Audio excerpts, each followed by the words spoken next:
30세 남자 피고인은 2020년 4월 사기죄로 구속되어 울산구치소 수용동에서 생활하던 중 같은 수용동에 음주운전으로 구속수감된 33세 남성 피해자 B를 알게 되었습니다.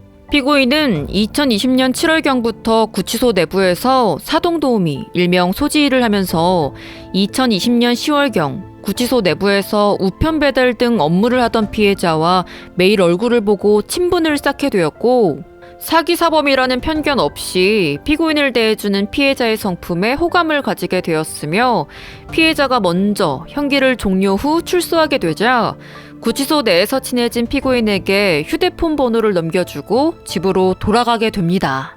2021년 10월 사기사범으로서의 울산구치소에서 형기 종료로 출소한 당일, 피해자가 알려준 피해자의 휴대전화로 전화하여 피해자의 주거지에서 피해자를 다시 만나게 되었습니다.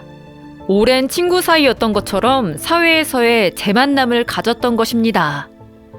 피고인은 평소 경제적으로 피고인에게 의지하는 모친으로 인해 심리적인 압박을 받아오던 중 법무부 허그 프로그램을 통해 소개받은 울산 소재 에어컨 제조업체에 취직 후 첫 출근하였으나 쉬는 시간 해변 공간에서 다른 직원들이 이번 신입 직원 중에 사기죄로 구치소에 다녀온 사람이 있다는 말을 나누는 것을 듣고 피고인의 신분이 들통날 것을 염려하여 회사에 무단으로 출근하지 않은 후 피고인의 모친에게는 마치 회사에 계속 출근하는 것처럼 행세하면서 혼자 생활하는 피해자의 집에서 시간을 보내며 출퇴근 시간이 자유로운 피해자와 점심부터 함께 술을 마시거나 식사를 하는 등으로 함께 시간을 보내었습니다.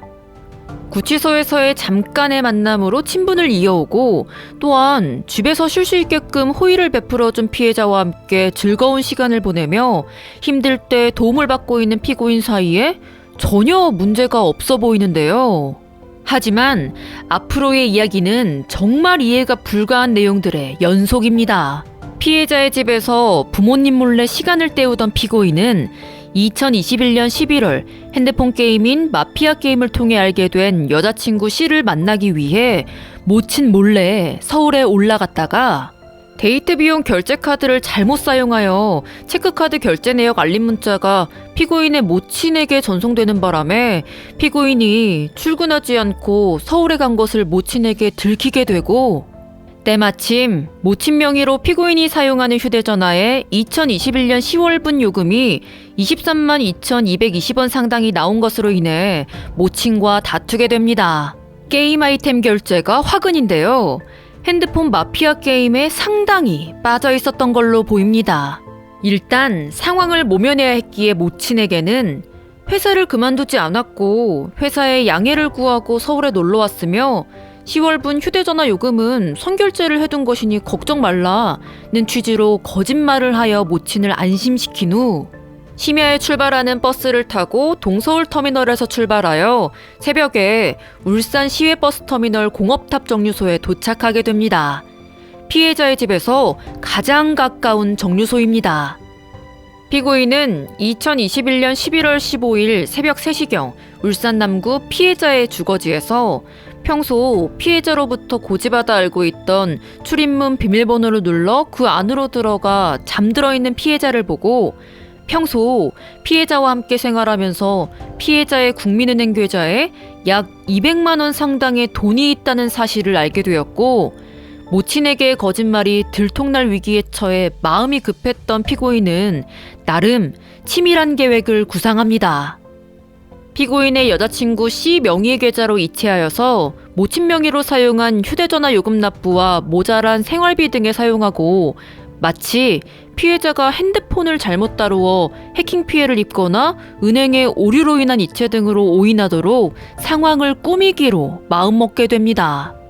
이에 따라 피고인은 2021년 11월 15일 오전 4시 17분경 피해자의 주거진의 거실 협탁 위에 놓여있던 피해자의 휴대전화의 패턴을 해제한 후 땡땡은행 애플리케이션을 실행한 다음 여자친구 C에게 내 휴먼 계좌에 남아있던 돈을 이체하기 위해선 네 명의의 계좌가 필요하다고 말하여 여자친구 C 명의의 계좌 번호를 전달받은 후 피해자 명의의 계좌에서 C의 계좌로 피해자 땡땡은행 계좌 전액인 193만 7,870원을 송금하여 피해자의 돈을 훔치게 됩니다.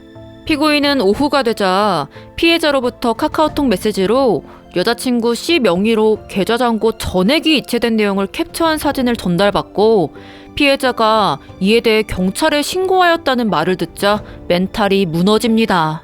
자신이 생각했던 것보다도 빠르게 피해자가 움직였고 게다가 경찰에 이미 신고한 상황이라 하니 당황한 것이죠. 자기가 워낙 가까이 있었기에 상황을 컨트롤할 수 있다고 생각했던 것 같습니다. 어찌됐든 피고인은 또 임시방편으로 상황을 모면할 방법을 찾던 중 여자친구 C로부터 이체한 금액을 돌려받아 피해자에게 오류로 인한 송금이었던 것처럼 꾸며 피해자에게 돈을 돌려주기로 마음먹게 됩니다. 그러나 이미 돈은 없고 여자친구에게 내용이 전달될 것 같고 어머니에게 말했던 거짓말들이 또 해결해야 할 문제들로 떠오르기 시작하자 마음이 복잡해진 피고인은 오후 10시경까지 고민을 하다가 해결해야겠다라는 생각 자체를 놓아버렸나 봅니다. 갑자기 피해자에게 C 계좌로 빼낸 돈을 돌려주기 싫어졌고 피해자의 휴대전화로 마피아 게임 아이템을 더 결제할 수 있다는 생각이 들자 피해자가 평소 폭음을 하고 잠자기 전 소주 한 병 이상을 더 마시고 잔다는 사실을 이용하여 피고인이 보관하고 있던 수면제 등 약물을 술에 타 먹인 후 피해자를 살해하기로 마음먹게 됩니다. 이에 따라 피고인은 오후 10시경 피고인의 주거지에서 피해자에게 술을 한잔하러 피해자의 주거지에 가겠다고 제안하여 피해자와 만나기로 약속한 후 일전에 울산구치소에서 사동도우미로 일하면서 몰래 훔쳐 모아 가지고 나온 향정신성 의약품인 졸피뎀, 플루니트라제팜, 디아제팜, 알플라졸람 성분과 우울증, 불안장애, 정신분열증 치료에 사용되는 미르타자핀, 부스피론, 쿠에티아핀 성분이 든 수면제 및 신경안정제 총 12정을 절구로 빻아 가루낸 다음 바카스병에 뜨거운 물을 부어 녹인 후 울산 남구에 있는 GS25에 들어가 발렌타인 17년산 200ml 양주 한 병을 구입하여 양주의 반을 버리고 미리 준비한 바카스병에 든 수면제 등을 녹인 액체를 양주병에 부어 준비한 다음 택시를 타고 피해자의 주거지 인근으로 이동하게 됩니다.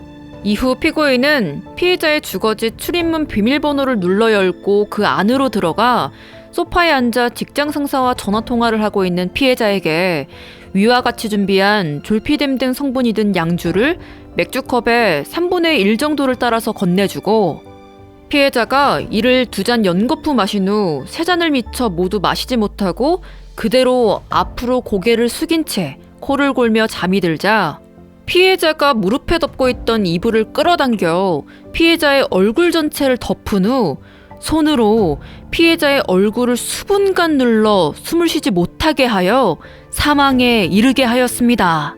이후 피고인은 숨이 멎은 피해자를 확인한 후 소파에 눕도록 하고 피해자의 휴대전화에 평소 알고 있던 패턴을 입력하여 잠금을 해제한 후 피해자의 휴대전화에 마피아 4위 게임을 설치한 다음 피고인의 아이디로 로그인하여서 총 16회에 걸쳐 합계 115만 2천 원 상당의 게임 아이템을 구글 플레이 스토어를 통해 결제하게 됩니다.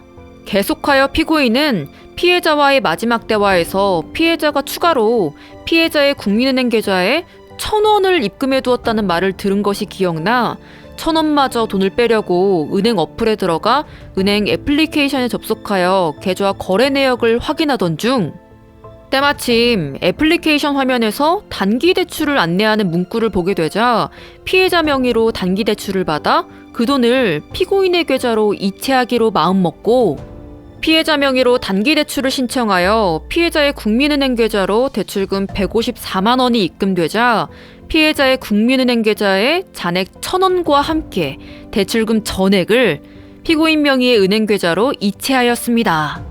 이때가 기회다 싶었는지 정말 마지막까지 쪽쪽 단물 한 방울이라도 안 남기려고 쪽쪽 빨아먹었다라는 표현이 정확히 들어맞는 표현인 듯 합니다. 단물을 모두 빨아버리자 이제 저지른 사건의 은폐가 주 목적이 되게 됩니다. 피고인은 피해자의 주거지에서 피고인의 범행 흔적을 없애고 마치 피해자 스스로가 피고인에게 대출금을 피해자에게 맡겼고 담배를 피는 피해자의 과실로 인하여 화재가 발생한 것처럼 꾸미기 위해서 카카오톡 메신저를 이용하여 피해자에게 형, 돈 언제까지 들고 있어요?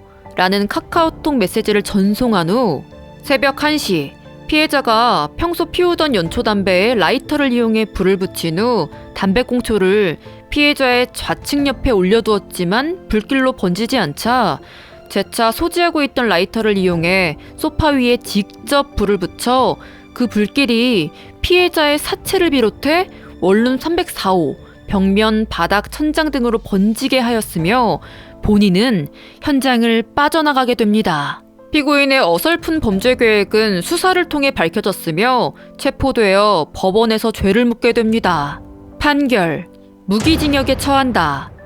감옥에서 만나 편견 없이 자신에게 손을 내밀어주고 사회로 돌아온 이후에도 자신의 집에서 편히 쉴 수 있도록 배려해줬던 형을 단돈 200만 원 정도의 금액 때문에 살해하고 범죄를 덮으려 방화까지 한 사건. 여러분은 이번 사건을 어떻게 생각하세요?